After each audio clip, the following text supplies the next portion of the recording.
Hello everyone.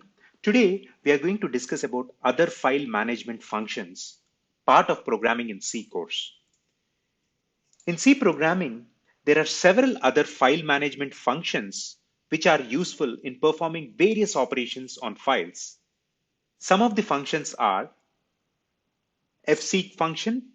This function is used to change the current file position to a specified position in the file. The function takes three arguments: file pointer, offset, reference position. Rewind function.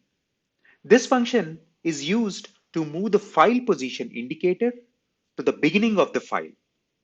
The function takes a single argument, which is the file pointer. Tel function. This function is used to determine the current position of the file position indicator.